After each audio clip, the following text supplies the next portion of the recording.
안녕하세요. 길몽 웰빙 치약 개발자 백일몽입니다. 오늘은 나의 정체성에 대해서 이야기해 보겠습니다. 과연 나는 무엇일까요?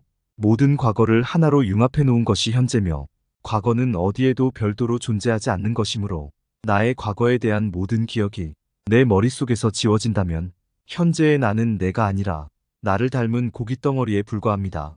많은 구도자들이 나는 누구인가? 혹은 나는 무엇인가? 라는 자신의 정체성에 대한 주제로 끊임없이 고민합니다. 그러나 그에 대한 대답은 의외로 단순 명료합니다. 나의 머릿속에 축적된 데이터, 즉 나의 기억이 바로 나입니다. 그리고 기억은 뇌신경을 구성하는 입자들의 순혈이 바뀌면서 형성되는 것이며, 순혈이 망가져서 기억이 사라지면 자신의 정체성도 사라집니다. 그러므로 정신적인 나는 육체와 분리된 별개의 독립체가 아니라 육체가 가지고 있는 기억에 불과할 뿐입니다. 컴퓨터와 비교하면서 정신의 존재에 대해서 쉽게 설명해 보겠습니다. 나의 컴퓨터는 시장에서 판매하는 일반 컴퓨터와 같은 것이지만, 나만의 데이터와 프로그램이 쌓여서 진정한 내 컴퓨터가 됩니다. 그와 같이 나의 육체는 다른 사람의 육체와 비슷하지만, 나의 이름이 정해지고 나의 이름으로 된 데이터 파일 속에 나에 대한 기억이 쌓여서 남과 다른 내가 됩니다.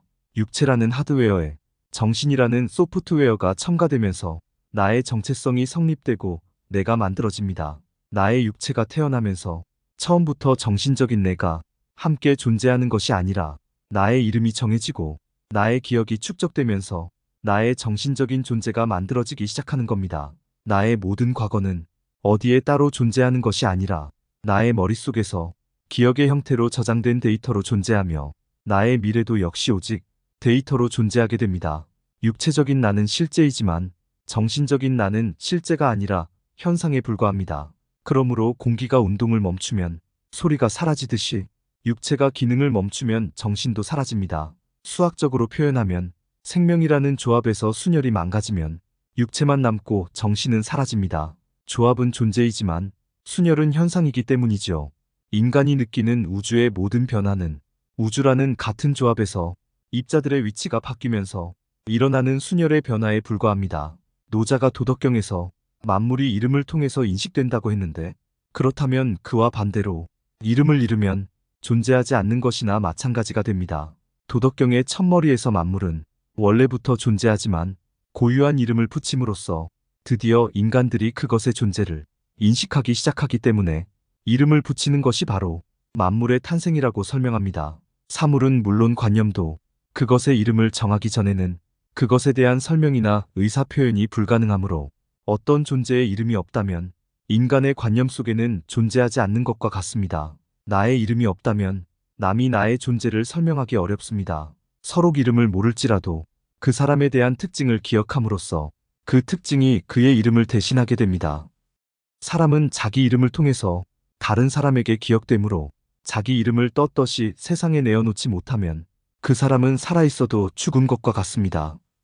그러므로 우리의 이름이 살아있으면 생명이 죽어도 살아있는 것이고, 이름이 죽으면 생명이 살아있어도 죽은 것이다. 사람이 학자로서 이론을 남기거나 실천가로서 모범을 보이거나 예술가로서 작품을 남김으로써 후세들이 존경하는 사람으로 그의 이름이 살아있을 때에, 혹은 그렇게 유명인 만큼은 못해도 남아있는 사람들의 가슴 속에 성실한 사람으로, 따뜻한 이웃으로, 멋있는 선배로 그 사람의 이름을 기억하고 그리워한다면 그는 죽지 않고 살아있는 것이며 땅 위에서 영생하는 것이고, 만약에 하늘나라가 있다면 땅 위에서 영생하는 사람이 하늘에서도 영생을 얻을 자격이 있습니다.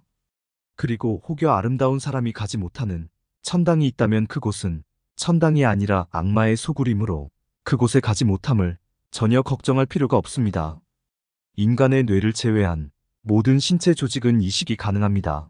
나의 뇌를 제외한 온몸의 90%가 남의 장기로 이식돼도 나는 여전히 나입니다. 앞으로 의료기술이 발전해서 뇌를 이식하거나 기억을 이식할 수만 있다면 나는 남의 몸속에서 나로 살아갈 수도 있습니다. 그렇게 되면 반영구적인 삶이 이루어지고 현세에서 영생이 가능하게 됩니다. 생명과학이 발전해서 체세포 복제가 완벽해지면 자신을 복제하고 복제품에 자신의 기억을 주입하면 지구가 소멸하는 날까지 영생이 가능할 수도 있습니다.